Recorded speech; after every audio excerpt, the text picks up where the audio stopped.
Hello and welcome to another episode of Emoji Chat Guests. And today I have Rachael Toon with me.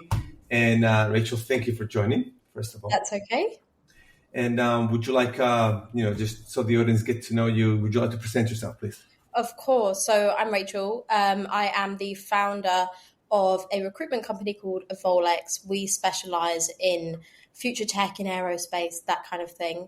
I actually know Roberto from way back when I placed him at a leading eVTOL company. So that's a bit of background there. But that's very much what I do. And thank you for having me on, Roberto. No, absolutely a pleasure, man. I mean, we, like you said, we go back a few years now. Huh? It's past a few years has passed, and you're one of my favorite recruiters, because I think that at the time, I think we've mentioned this when we were discussing on what to talk about in the podcast and so on. And to be fair, my last two recruitment, because I think a lot of people have this kind of bipolar opinion about recruitment agencies and recruiters. But I have to say, my last two encounters with recruiters I've made friends, like with you, and then the previous one with Lee Carney. I mean, I've made actual friends that have stayed in contact for years on. So thank you for that experience. I think that changes the status quo of what people may think. Hopefully. I think the thing is with recruitment, people have bad experiences and then they're like, oh, recruiters are just bad people, right? But actually some of us are really good. And like you say, we've become friends through it and, kept in touch, which is always really, really nice. Awesome. So, because when we met each other back then, you did not have your own company. So I would absolutely love, and I think the audience will appreciate that you tell us that kind of transformation story. Yeah. So what took you from the recruiter that placed Roberto into a tech company to now becoming the CEO and owner of your own company? Yeah, absolutely. So I guess just to kind of set the scene of what I was doing back then. So before that was a new job. Roberto was actually the first person I placed in that role. Before that, I wasn't sure about recruitment. I was like, oh, I don't know if I'm very good at it. I don't know. I didn't really have much confidence behind me. And I got this new job, which was great, amazing company. And I did it. And that first placement that I did with Roberto, actually, I've said to you before, it gave me so much confidence and belief in myself. Like, no, I can do recruitment. I'm actually, and then we had built quite a meaningful, working relationship together, which was great as well. And that kind of positivity really transformed my outlook on it and my outlook on my ability to do it. That was the beginning of probably, the most success I'd ever had in my career was that one placement and that turning point to keep going. So when I look back at that, it's crazy because I started in that role as a trainee. I got a couple of promotions there and now I've set up my own company and I'm just doing it myself. And if I'd have told myself back then, this is where you're going to be in, 3 years, I would have been like, no way. Which I think is what scares a lot of people off. I think that there are people that are on the edge of whether I should go into entrepreneurship or not. And then, seeing people like you succeed might actually help them get the courage and that extra push to go and move into their own business, right? Absolutely. And I think it's the scariest thing because it's such a leap of faith. But like what I said, around the time I was making the decision, it was like, okay, can you build a client base? Yes. Can you fill positions? Yes. So you're doing that for someone else. Why not do it for yourself? And I think that you have to want to do it, right? But if it's, I want to do this, but I'm scared, then how can we change that dialogue within ourselves to be like, do you know what? I can do this and I'm going to do it. But there has to be that want and the ability to overcome the fear as well, because it's a challenging thing to, you all know it yourself. It's a very tough thing to do. It is indeed. It is indeed. Yeah. And I think when we were discussing about the topic early in the week, one of the things that I think the media misportrays is the time frames, right? Like, because when you see a video on TikTok or an Instagram story, and you see, oh, I went from zero to billionaire in a book, right? Like, people, it's okay because that's part of what they sell, and that's the story, and they made it. But it's not like that for everybody, right? Like, how was your move? Because you've gone through the ups and downs of being insecure. What's going to happen next month? I got to pay my bills. Can you run us through what is the emotional, the kind of like the emotional part of it? Like, what is it that you go through? Absolutely. I mean, it's literally, so recruitment is said to be a roller coaster in itself anyway, right? When you're working for a company and you've got a base salary, one email can still change your whole day, your whole week, your whole mood. Not placing that month could mean, oh, maybe I'm at risk here. But when you're doing it for yourself, it's like, I got a good email. I am, I'm crazy high. I'm like, I'm going to build an amazing business. And then something in that process might go wrong, something that's completely out of my control. And I'm like, I can't do this. I need to go and get a job. And so it's been like, the biggest skill that I've learned is not necessarily resilience per se, because I think you have to be resilient to do this, but actually just kind of being able to step back from something and just being like, okay, is it rational how I'm feeling about this? Now that is a real skill, and it's hard. But in terms of, the day to day, I'm still going through it now. I've had some really good success recently, and I'm still like, oh my gosh, what if that was luck? Right. And and it's like, okay, it's been, 4 or 5 years in recruitment now. Surely it's not luck. But actually, in that moment when you're scared and you're like, what am I going to do? That's the kind of crash out of emotion. And I think like it's definitely something I haven't mastered. For reference to anyone watching, I started this business 7 months ago. It's still very much a journey phase. And, there's moments where I'm on cloud nine, and I'm like, woohoo, I'm doing this. And there's days where I'm like, oh my God, this is tough. I want to quit. I want to go and work for someone else. I agree.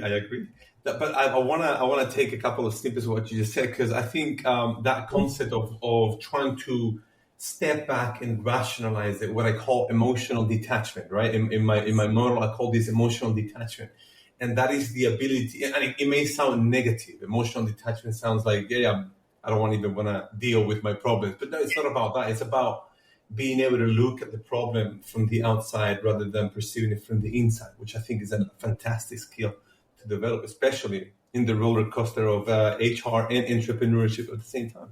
But then the other thing that you said that I loved, Rachel, was that you even successes, you might actually find yourself self-doubting. It's like, oh, it was just a coincidence. It was just luck. So what is the tip that you will give young entrepreneurs like yourself to, when that happens, because it will happen, that self-doubt will happen. How do you handle it? How do you handle yourself?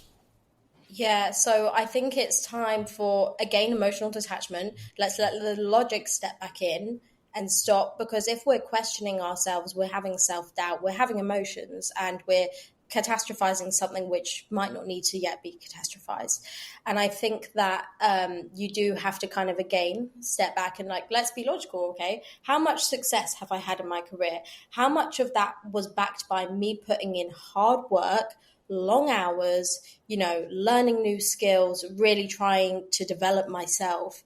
And then I can see how that journey of me trying really hard has correlated with me having success.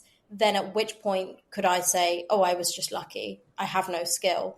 Because I could have seen the difference in my ability. And if I were to be rational with myself, I could be like, no, when I first started in recruitment, I wasn't as good at this. Mm-hmm. And now I'm a lot better, and I know that. But again, it's just trying to realize what those emotions are when they're coming at you. And if we can identify it and take that breather, which is, by the way, very hard, and I still haven't mastered it, but to take that breather and just be like, no, okay, let's reset, and I can do this.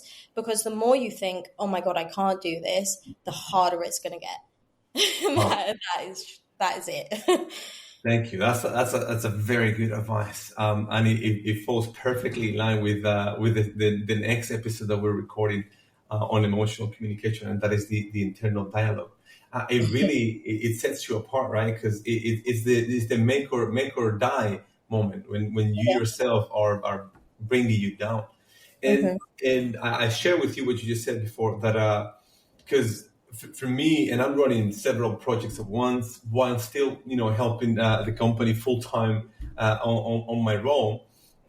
But I think people kind of idealize. You mentioned the to stop becoming catastrophe makers, right? I think there's a Chilean psychology that calls it the disasters anticipators. It will be the translation into English, and we tend to do that on ourselves a lot.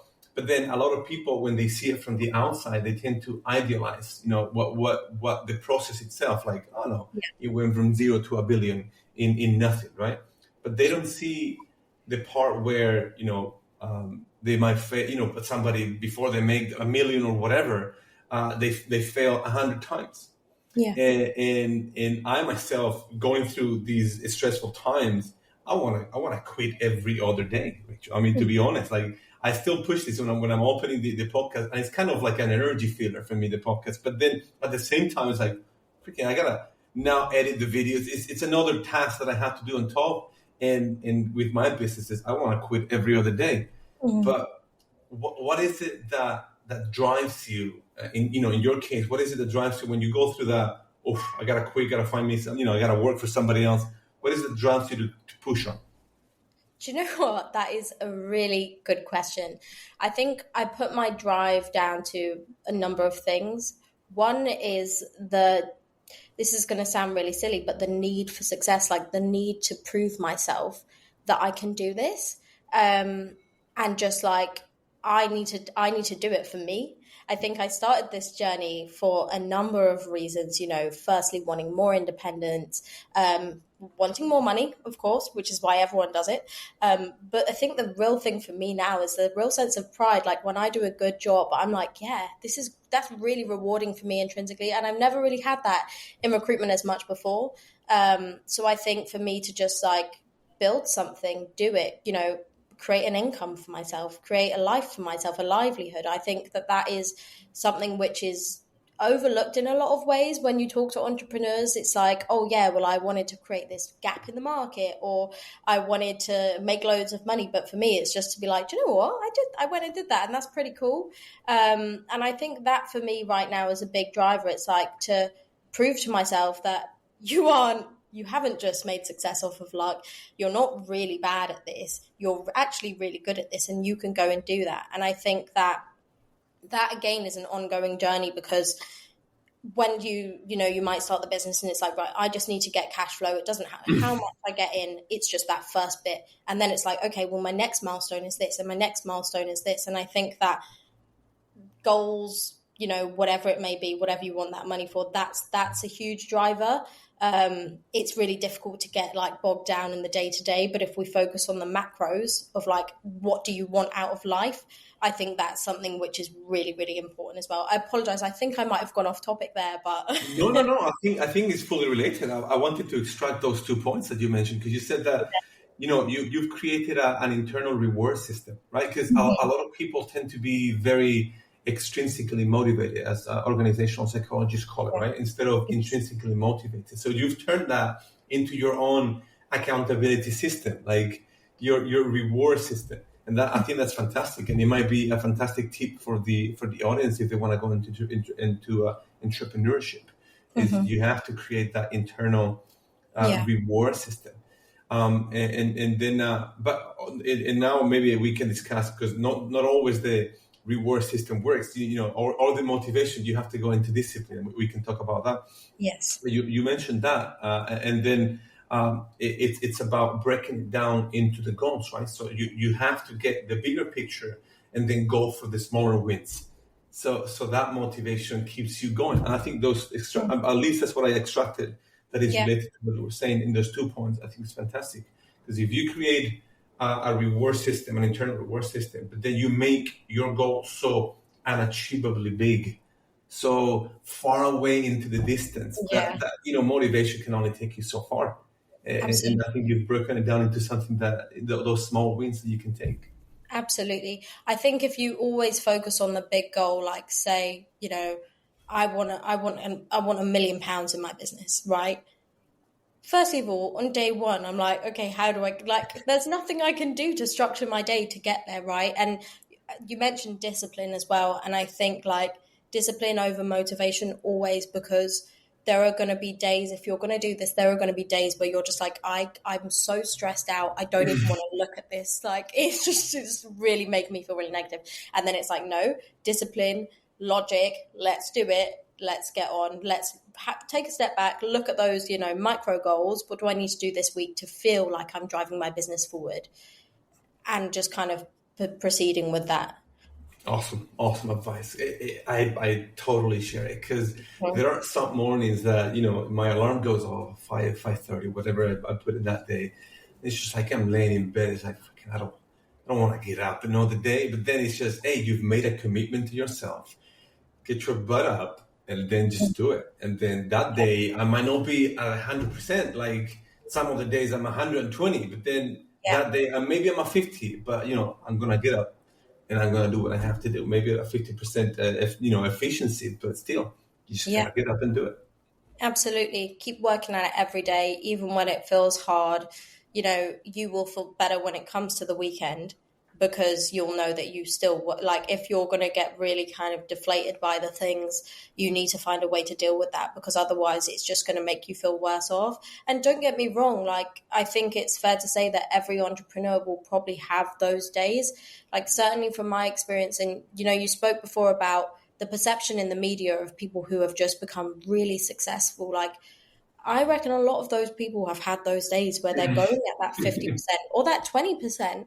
And then they had those days where they're at 150 and they're, their top form. And I think that this idea that we need to have balance all the time, we strive for that. But please don't ever put pressure on yourself to be like, every day I need to be working at this exact capacity, because that's really difficult, especially when you have the emotions coming at you, the self-doubt, the highs and lows of it. How can we make this more manageable for ourselves so that we still feel at the end of the week, okay, no, I did a good job, Regardless, yeah. I mean, you did a good job regardless. And I think that level of acceptance requires resilience. I know you said that resilience, you have to bring it with you, and for sure, but you can also develop the resilience. I think you've actually, developed a higher level of resilience as you've moved along. I can feel in your story when we discussed recently. But the point is, like you said, some days, I was listening to this interview by a relationship psychologist, and she says that with her husband, they've come to a communication agreement. Some days they say that when one comes home from work and says, "Look, I can give a 20 today," and then she says, "Okay, I'm gonna cover with the 80 today," and kind of they have this play of if they cannot achieve the 100 between themselves, they sit down and then they say, "Okay, what are the actions that we can take together so we can make the 100 together?" But then some days they're not. One is 20, the other is 40, whatever. But how cool would it be if we do that to ourselves? If we create that internal relationship of, you know what, Roberto, I got 20 today, and it's 20, and you're going to have to accept the 20. I know, you have expectations of what was going, what needed to be accomplished today, but you got 20, and that's it. Excuse me. You're going to have to do the 20, and the 20 it is. And then next day you might do 100. Who knows? But it's that level of acceptance, I think, that they need to develop. Absolutely. That level of acceptance, self-compassion, understanding. And I think it's really interesting to try and find that balance of having compassion with yourself and being kinder to yourself rather than saying you haven't done enough, you're really bad. And then the discipline of, okay, because we can't be too compassionate, because otherwise we're never going to give 20 when we got 20, right? We're just going to be like, no, sorry. But finding that balance there, again, I think is like really, really important for your own sanity, but also your own success. Absolutely. Yeah. So you are, one of the questions that I had in my mind when we were set to talk is, you're young, you're a woman, an entrepreneur. What are the challenges that you face? Because it's true that the recruitment I haven't looked at the numbers, to be honest, but I could feel that there is a lot of more equality in terms of numbers of recruiters, women and versus men and all that. But going into a recruitment in tech, I'm guessing that might be a bit of a skewed offset for women entrepreneurs, because it's always a very, STEMs are very male dominated, and it's kind of hard to really get to that point. What are the challenges that you faced in that, starting, because you said 7 months journey that you have right now? What are the challenges, and what are the tips that you will give to young women entrepreneurs like yourself? Absolutely. Brilliant question. So there's two kind of things when it comes to the gender percentage. So either internally, so I work in a company, how many men to women are there? What does my growth look like?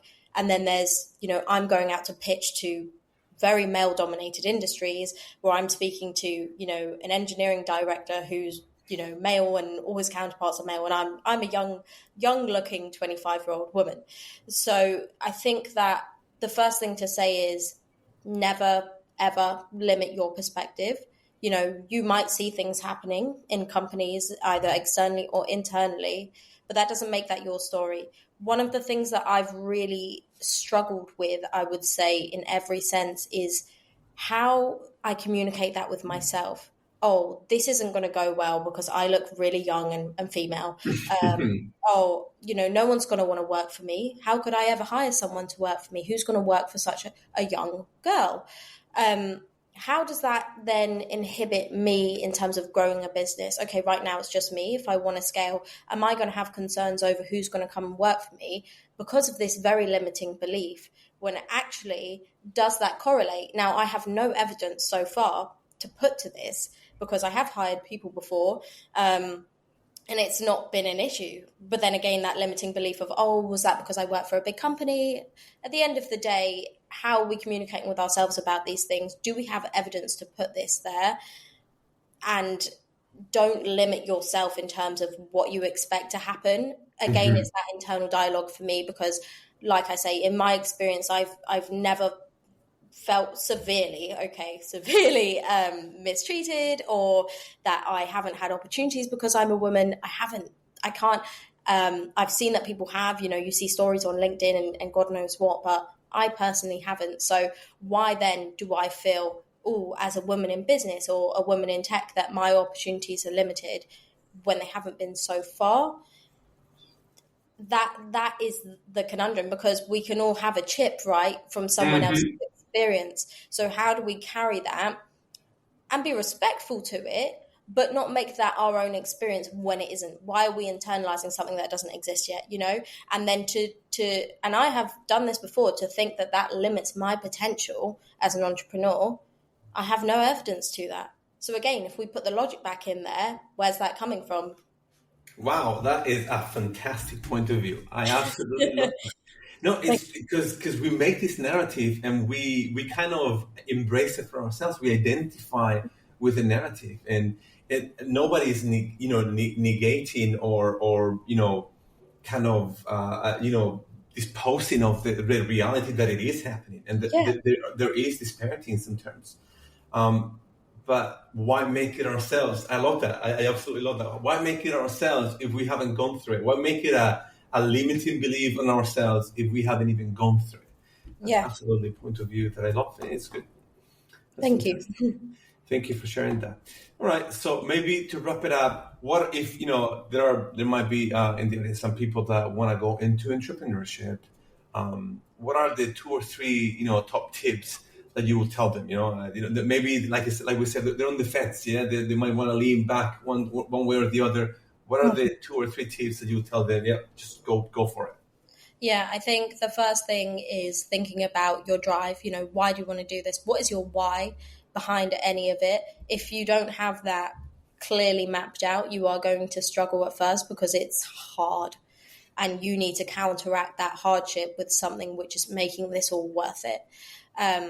The second thing is try and, you're going to develop a lot of resilience through this process. You're going to need to develop some space from your emotions. How can you do that? What is going to be your biggest limiting beliefs, and how can you disprove them early on? How can you work on that so you can keep going? And that's it really. And the other thing I would just say is make sure it's something you love doing. You're signing up to give yourself or do something all the time. So you've got to give everything to this. So make sure you love it and you enjoy it. It can't just be about money or one thing. I think you've got to really enjoy this journey. So yeah. Awesome. It's funny enough that all three of those tips correlate to self-awareness. Yeah. Oh. It's funny enough that I love that. Well, Rachel, thank you. It was an absolute pleasure having you. Thank you for being here, for real, sharing your experience, and I hope that you've been able to inspire. I know you've inspired me to continue pushing on my entrepreneurship career, but I hope you inspire more young entrepreneurs like yourself. So thank you. Yeah, thank you so much, Roberto, and thank you for having me on. It's great. Always great to speak to you. Indeed. Okay. Thank you. All right. Bye-bye.